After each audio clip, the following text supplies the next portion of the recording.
In Teil 2 analysieren wir das Simetic K2 Air Rig und vergleichen dieses mit dem Vorgänger. Holt Teil 1 über den Lieferumfang und Zusammenbau nach, falls ihr diesen verpasst habt. Legt die Füße hoch und willkommen hier in meinem YouTube-Kanal.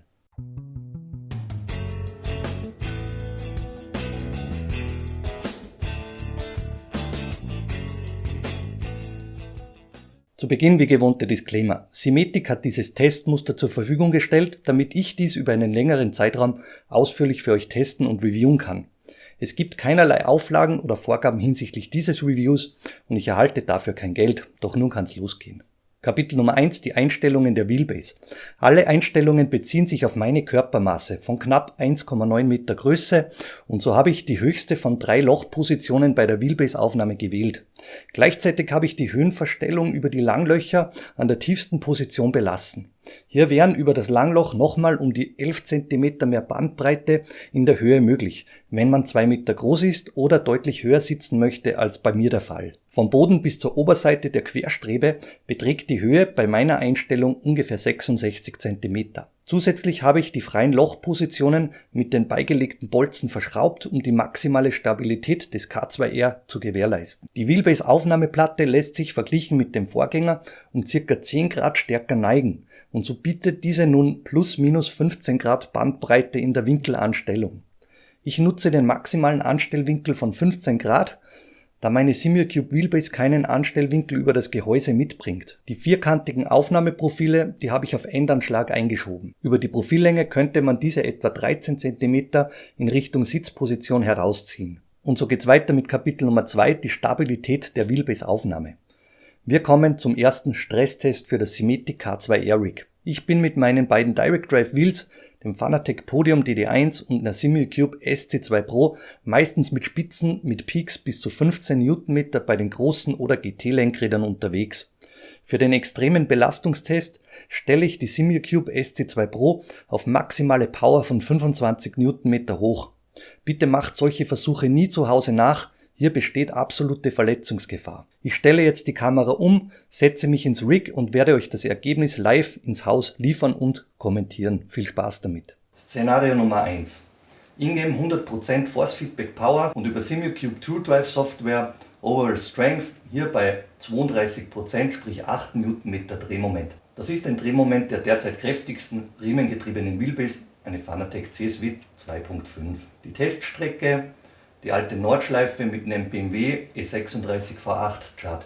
Und nun kann es losgehen. 8 Newtonmeter Drehmoment, das ist eine Kraft, die bei so einem riesigen Lenkrad, dem Nesca, über den langen Hebelweg noch etwas an Kraft ankommen lässt.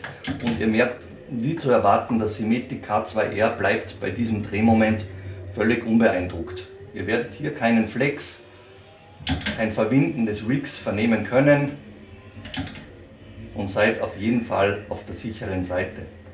Diesen Test, den können wir somit gleich überspringen, abbrechen und ich stelle für euch ein Drehmoment ein. Das ist im Bereich dem Drehmoment, mit dem ich normalerweise mit GT oder eben großen Lenkrädern unterwegs bin, mit meinen Direct Drive Wheelbases, der Simucube SC2 Pro oder Fanatec DD1. Da verwende ich Spitzendrehmoment, das sind die Peaks von im Bereich 15 Newtonmeter. Das ist knapp das Doppelte, das eine CSW V2 bringen kann. Und so kommt selbst bei so einem großen Lenkrad über den riesigen Hebelweg einiges an Kraft am Lenkradkranz an.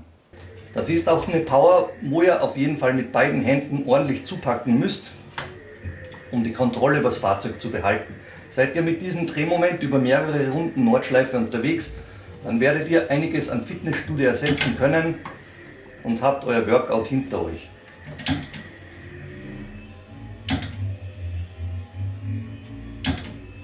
Ich bin unterwegs mit gewohnt sehr rauen Settings, das heißt Rütteln, Transparenz über das Lenkrad sehr gut spürbar. Wenn ihr da reinhört in die Wheelbase, das macht die Simucube SC2 Pro nahezu lautlos. Und auch hier, ich sehe mir im Nachhinein die Szenen der Cam von oben an, wirkt das Rig sehr unbeeindruckt. Die Wheelbase-Aufnahme, die hält auch kräftigen 15 Newtonmeter Drehmoment mit so einem großen Rig auf jeden Fall stand. Und jetzt kommt es zum Hardcore-Test. Bitte macht dies nie zu Hause nach. Hier wird es gefährlich für eure Arme, für euren Bewegungsapparat, eventuell für die Finger. Ich verwende auch hier absichtlich ein riesengroßes Lenkrad, um der Kraft Herr zu werden, und dieses ist noch dazu geschlüsselt. Sprich, wenn es mir aus den Fingern kommt, sind meine Finger geschützt, da die Speichen hier in Richtung Wheelbase weggehen. Nochmal der Hinweis von mir, Gefahrenhinweis, macht dies nie zu Hause nach. Wir stellen das Drehmoment der Wheelbase, der SC2 Pro, auf maximale 25 Newtonmeter hoch. Hier seid ihr im Bereich eben einer DD2, die auch 25 Newtonmeter Peaks bereitstellt, angelangt. Und diese Kraft ist so heftig, dass ihr mit beiden Händen mit voller Kraft zupacken müsst. Wenn ich mit euch spreche, dann merkt ihr nach kürzester Zeit, ich bin am Pumpen. Die Schaltvorgänge werden zur Herausforderung, um das Lenkrad auf jeden Fall in Kontrolle zu halten.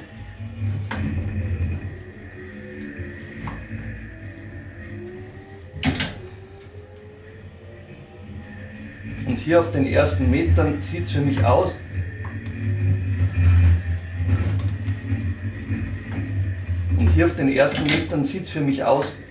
dass das K2R dieser Belastung gut standhält.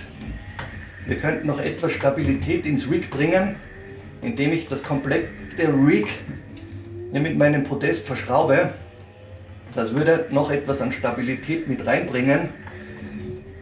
Aber ich versuche hier mal so einen kurzen Slalom zu provozieren. Und ihr seht, das K2R hält diesen Belastungen gut stand. Ihr hört so dumpfe Resonanzen, die über die Wheelbase an die Konstruktion, an das Rig weitergegeben werden. Aber auch hier bleibt eine SC2 Pro Wheelbase extrem wohnzimmertauglich. Hier eine Highspeed-Kurve, volle Drehmoment, und ich muss hier wirklich sehr konzentriert zupacken. Und auch da muss ich mir um das Rig und meine Peripherie überhaupt keine Sorgen machen. Auf den ersten Blick sieht es aus, als hätte hier Simetic einen wunderbaren Job geliefert.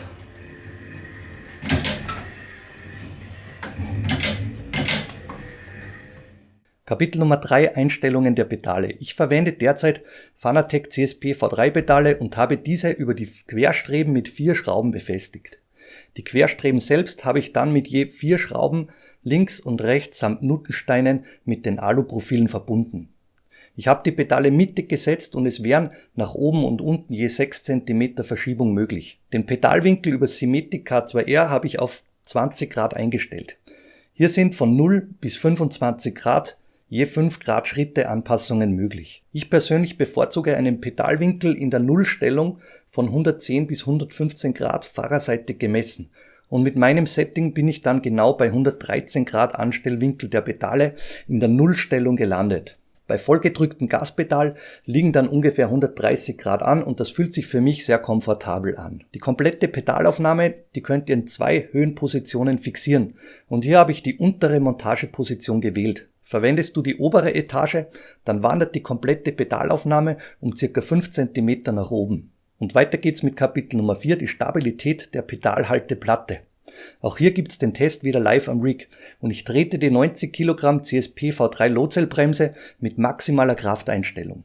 Über den Hebelweg bleiben dann gut 50 Kilogramm an Pedalkraft übrig. Da ich meine CSP V3 Pedale von Fanatec klarerweise nicht an der SimiCube Wheelbase anstecken kann und auch nicht über ein Fanatec Tuning Menü verwalten kann, muss ich diese über USB direkt am PC anstecken.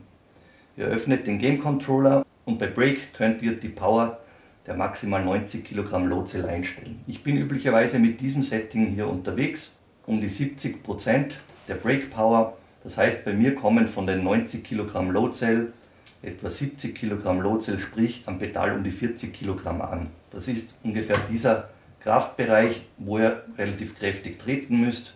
Und diesen setze ich jetzt auf 100% auf Maximum hinauf.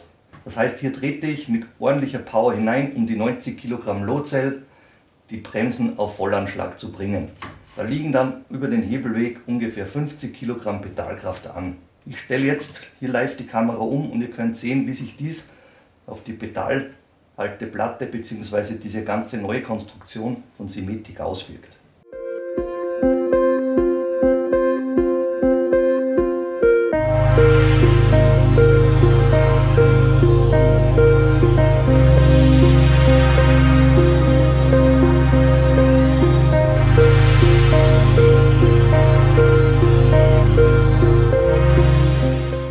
So, die Kamera ist umgestellt. Selbes Szenario wie vorher gesehen.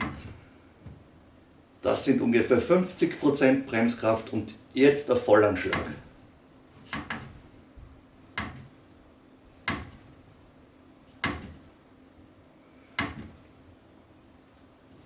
Wenn ich hier ein paar Mal das Bremspedal auf Maximum trete, spüre ich über das Rig absolut keinen Flex. Ich muss mir das dann auf der Videoaufnahme genauestens anschauen.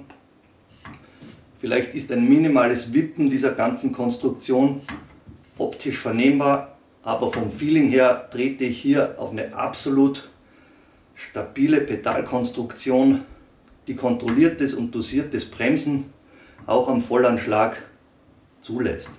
Kapitel Nummer 5, die Einstellungen für den Sitz. Der Sitz kann über die Sitzkonsole direkt mit dem Simetic K2R verschraubt werden.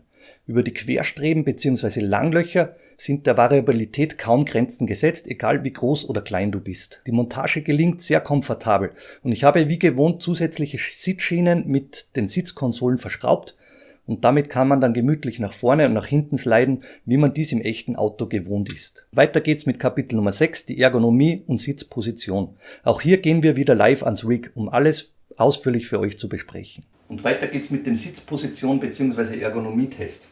Ich habe hier ein Cube Controls Formula Sport Lenkrad montiert. Ein Lenkrad, mit dem ich jetzt für euch unterwegs bin, um dieses in Kürze für euch zu testen. Und ihr seht an der Anhaltung, hier habe ich meine gemütliche GT-Position eingenommen. Eine Position, die ich bevorzuge. Im Simracing ABC habe ich ein eigenes Kapitel für euch aufbereitet. Guckt da nochmal mit rein. Den Link hänge ich rechts oben mit bei. Ich habe eine Anhaltung von ungefähr 135 bis 150 Grad. Und bei der Beinhaltung seht ihr entspannte, in etwa, ich würde sagen, um die 150 Grad. Sprich, wenn ich die Pedale voll trete, dann im Bereich von 155, maximal 160 Grad, nie ganz gestreckt und bei angewinkelt, nie so weit angewinkelt, dass ich jemals mit meinen Knien auch bei einem großen Wheel im Weg wäre. Bei einem geschlüsselten Lenkrad wie dem Nesca Wheel, da rücken wir um 7 cm näher zum Fahrer. Das heißt, hier hätte ich eine Armposition, die weiter stärker abgewinkelt wäre, um hier auch die Kraft mehr an die Schultern zu bringen, wie dies im Nesca, im Rallye-Sport oder sonst wo gegeben ist. Meinen Seat habe ich so montiert, dass ich mit dem Seatslider eine breite Range, eine große Bandbreite am Start habe. Ich kann mit dem Seatslider bis so weit nach vorne rücken und eine Person mit einer Körpergröße von ungefähr 1,50 Meter würde selbst hier die Pedale wunderbar erreichen. Mit dem Seatslider ganz zurück. Das würde bei mir bedeuten, ich kann die Pedale gerade noch im gestreckten Zustand erreichen. Das heißt, ich bei einer Körpergröße von knapp 1,90 erreiche die Pedale gerade noch in gestrecktem Zustand. Ein Mensch mit einer Körpergröße von 2 Meter, 2,10 Meter hätte in einem Simetic K2R ausreichend Platz. Er könnte die Pedale noch etwas weiter wegschieben und würde wunderbar Platz finden, auch mit einer enormen Körpergröße. Und weiters könnte die Wheelbase-Aufnahme über das Langloch noch im Bereich 8 bis 10 cm nach oben setzen. Weiter geht's mit unserem Hauptkapitel Nummer 7, der Rennstreckentest. Die Sitzposition fühlt sich im K2R wie im echten GT-Rennwagen an. Alle Bedienelemente, Shifter, Handbrake und so weiter, die sind gut erreichbar. Das Rig bleibt auch bei hohen Belastungen stabil und es sind keine Störgeräusche, irgendein Klackern über das Rig vernehmbar. Die Stabilität der Wheelbase-Aufnahme vermittelt ein sehr direktes Gefühl. Und damit kommen die Effekte der Direct Drive Wheelbases ungefiltert bei dir am Lenkradkranz an. Genauso geht es mir auch beim Bremsen. Der Widerstand der Pedalkonstruktion vermittelt ein knackiges Gefühl in der Endanlage, auch bei hohen Bremskräften. Über den Belastungstest haben wir schon gesprochen. Nach dem Abspann hänge ich euch eine komplette und eine live kommentierte Runde Nordschleife bei 25 Newtonmeter Volllast rein. Da könnt ihr die Stabilität des Rigs und meine körperliche Stabilität nochmals entspannt beurteilen. Kapitel Nummer 8, die Unterschiede zum Vorgänger. Die deutlich gestiegene Breite des Rigs bietet verglichen mit dem Vorgänger weitaus größeren Spielraum. Und dieser wird genutzt, um die Pedalaufnahme neu zu gestalten und die Hybridkonstruktion aus Querstreben und Aluprofilen macht hierbei in meinen Augen alles richtig. Die Stabilität steigt auf gut 90% und ist somit im Bereich hochstabil angesiedelt. Zusätzlich ist die Montage über die Streben wesentlich komfortabler als mit einer durchgehenden Pedalplatte und die hohe Anpassbarkeit in Sachen Längseinstellung macht einen Pedalslider nahezu unnötig. Ebenso super sind die 2 Etagen der Pedalaufnahme. Hier findet jeder und jede eine passende Einstellung und die Querstreben der Wheelbase-Aufnahme sind somit nicht im Weg. Ein weiterer sehr wichtiger Pluspunkt ist die gestiegene Winkeleinstellung der Wheelbase-Aufnahme. Hier waren beim Vorgänger um die 5 Grad zu wenig und mit dem K2R und bis zu 15 Grad Anstellwinkel der Wheelbase-Aufnahme wurde dieses Problem nachhaltig beseitigt. Die zusätzlichen Verschraubungen bei den Streben der Wheelbase-Aufnahme erhöht die Stabilität dieser deutlich und außenseitig wurden zusätzliche Versteifungswinkel angebracht. Ebenso profitiert die Sitzmontage von der gestiegenen Breite. Hier gibt's nun keine Engpässe mehr, egal wie breit dein Sitz ist, auch wenn du ein XXL-Modell montieren möchtest. Und so biegen wir ab auf die Zielgerade. Negative, neutrale, positive Aspekte sowie das Fazit und die Kaufempfehlung. Kapitel Nummer 9, die Cons. Bei den Cons habe ich diesmal nur optische und somit subjektive Anmerkungen. Ich würde mir besser dazu passende schwarz eloxierte Aluprofile für die Pedalaufnahme wünschen und die Profilrohre der Wheelbase-Aufnahme, die wären in schwarz auf jeden Fall eleganter. Bei ganz hineingeschobener Aufnahme stehen diese Profile gut 13 cm nach hinten heraus und dies sieht in meinen Augen nicht elegant aus. Alternativ würde ich ein Set kürzere und somit passendere Profile bzw. schwarze Abdeckungen beilegen, falls du die Aufnahme ganz hineingeschoben betreiben möchtest, wie in meinem Fall. Weiter geht's mit Kapitel Nummer 10, neutrale Aspekte. Der Preis ist verglichen zum Vorgänger deutlich gestiegen, aber im Hinblick auf die vielen Verbesserungen als neutral zu beurteilen. Ebenso neutral beurteile ich die Stabilität der Shifterhalter. Hochstabil geht ohne vertikale Strebe nach unten einfach nicht und Punkt. Und weiter geht's mit dem Stabilitätstest der Peripherie. Ich habe links und rechts einen Shifterhalter angebracht und auf meiner linken Seite den Thrustmaster TMSS, den ich sequenziell einsetze.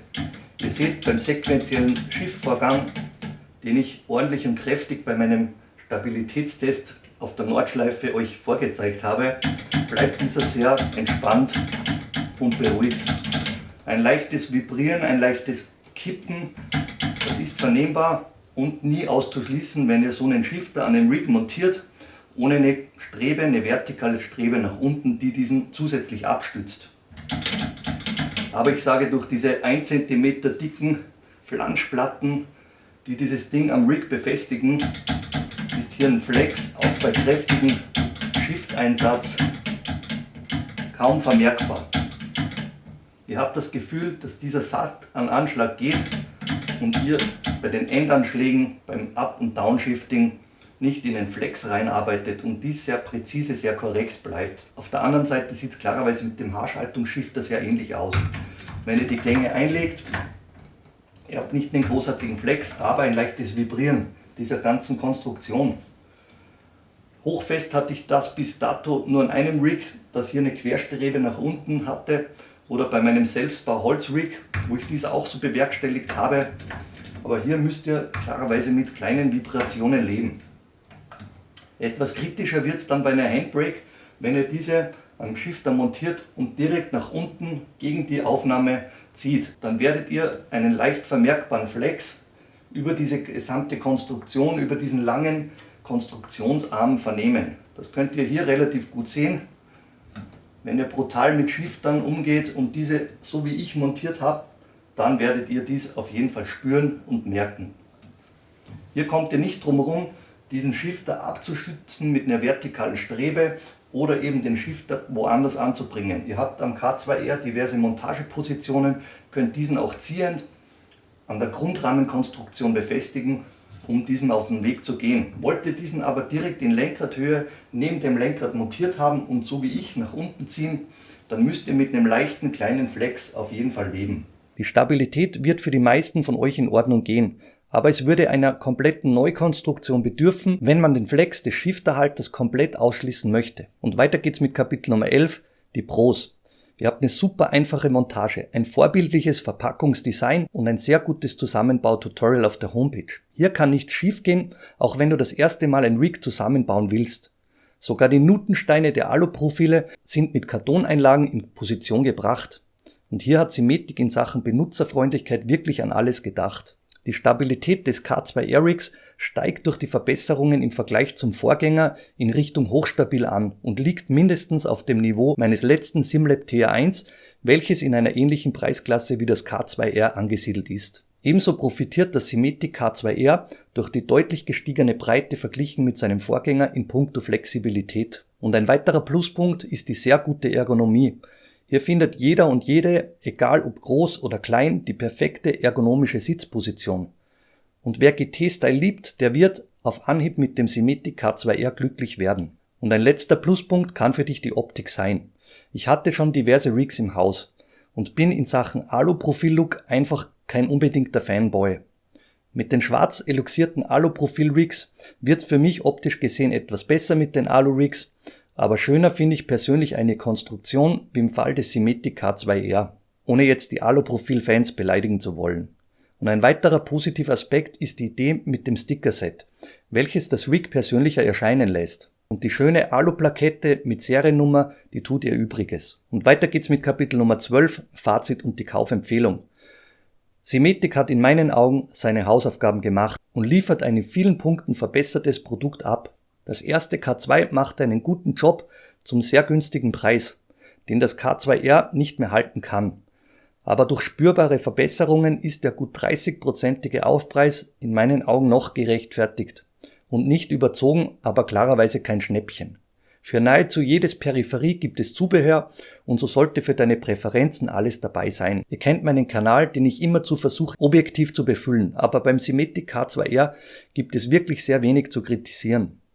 Ich kann für das Simetic K2R deshalb eine Kaufempfehlung aussprechen und zusammengefasst ist dies eins von wenigen Produkten, welches in meinem Kanal ohne einen einschränkenden negativen Aspekt davonkommt. Ausgenommen klarerweise meine optischen und somit subjektiven Sichtweisen. Ich hoffe, ihr konntet mit diesem Review etwas anfangen. Und nun seid ihr am Zug. Lasst mich über die Kommentarfunktion wissen, was ihr über das Simetic K2R Rig denkt. Und so kommen wir zu unserem Ausblick. Bei mir geht's weiter mit einem High-End-Lenkrad aus dem Hause Cube Controls. Dieses könnt ihr für Simucube, Fanatec und so weiter verwenden. Euch erwartet ein, wie gewohnt, super ausführlicher Test zu diesem Edelprodukt. Weitere Reviews sind in Planung. Vielen Dank fürs Dabeisein, eure Spenden, eure Treue in meinem Kanal. Es macht Spaß, mit euch, für euch reviewen zu können. Liebe Grüße von eurem Ron.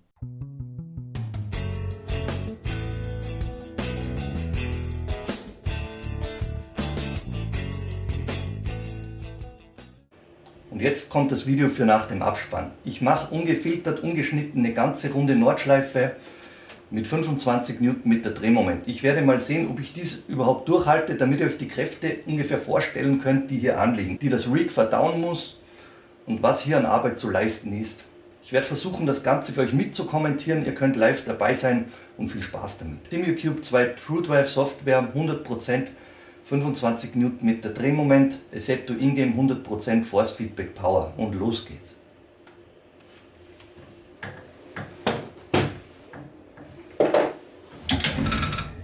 Vergesst meine Rundenzeit, ich versuche nur dieses Lenkrad in Händen zu halten und konditionell durchzuhalten. Trainingsrunde über die Start-Ziellinie und nun kann es losgehen. Bitte macht diese Settings nie zu Hause nach, ihr könnt euch dabei verletzen. Das habe ich zwar vorher schon erwähnt, aber hier nochmal für das ungeschnittene Video für euch.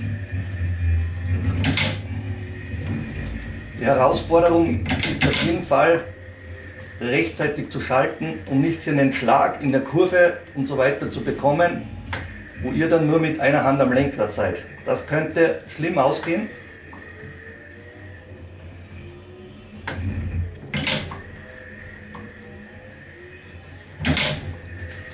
Und jetzt hier auf dieser langen Geraden über die Kuppe hinweg ein paar Highspeed-Kurven. Und hier geht das Drehmoment voll auf Anschlag. Ihr könnt das auch an dem rechten der 4 Balken erkennen. Hier kratzen wir ans Clipping, das Limit der Drehmoment, das Limit der Wheelbase.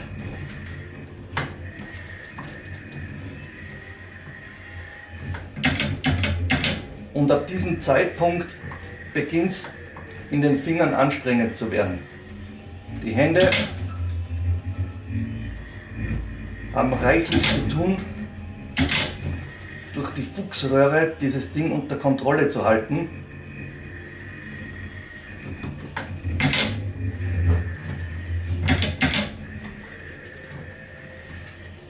Und klarerweise ist hier ein riesengroßes Lenkrad von Vorteil. Ihr könnt mit dem großen Hebel dieser brutalen Kraft entgegenwirken, um dies halbwegs im Zaum zu halten. Mit einem kleinen Formula-Lenkrad würdet ihr euch nahezu die Handgelenke brechen, es sei denn, ihr seid dreimal so stark gebaut, wie ich dies bin. Und selbst mit einem GT-Lenkrad wäre die Herausforderung heftig.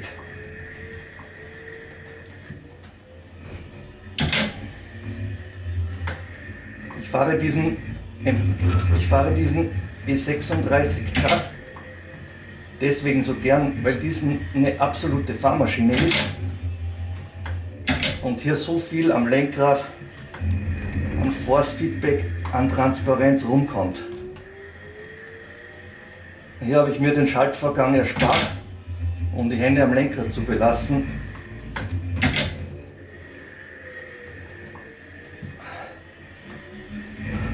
Und meine Betriebstemperatur, die ist längst erreicht.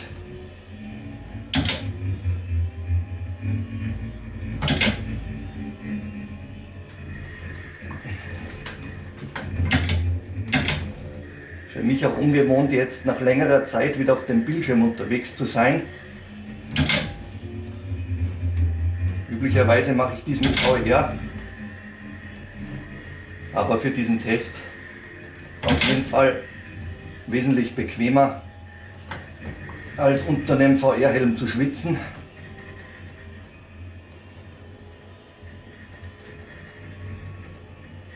Und ich werde jetzt schon langsam nervös, wenn es in Richtung Karussell geht. Da heißt es nochmal alle Kräfte zusammennehmen.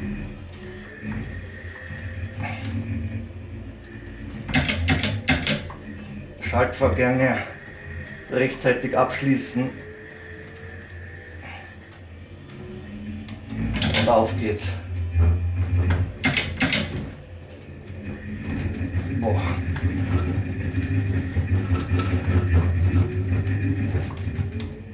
Überlebt. Meine rechte Hand, die fühlt sich schon richtig warm an.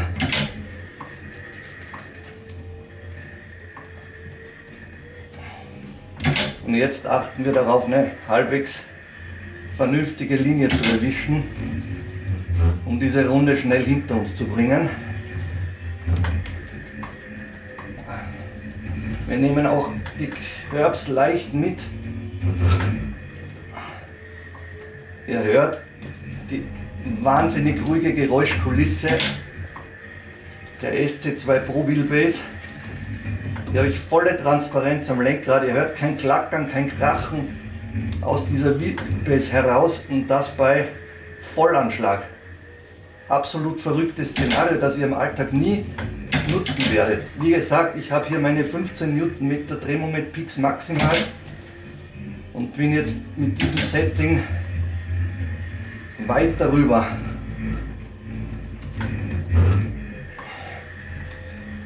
Die Nordschleife, klarerweise das brutalste Szenario, gibt euch kaum Pause, kaum geraden, euch am Lenkrad auszurasten. Aber die Döttinger Höhe naht.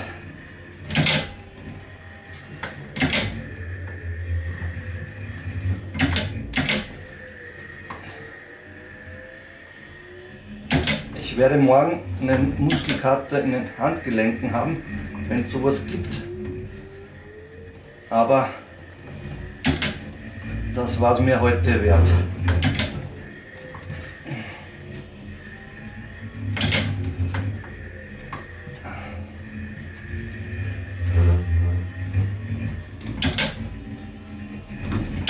Die Stabilität des Simetic K2R, die Die sieht richtig gut aus. Wenn hier was wackelt, dann hebt es das ganze Rig etwas vom Boden weg. Bei dieser immensen Power. Und ich bin gerade mal froh, mich auf einer langen Geraden ausrasten zu können. Ein paar Kurven noch, dann haben wir es geschafft.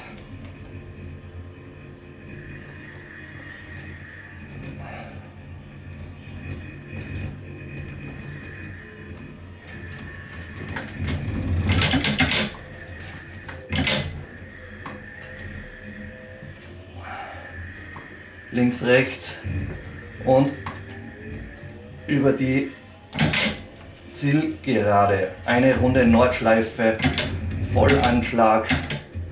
Ich bin durch. Ich habe hier Schweiß auf der Stirn. Das könnt ihr vermutlich sehen. Wenig Haare drauf, viel Schweiß.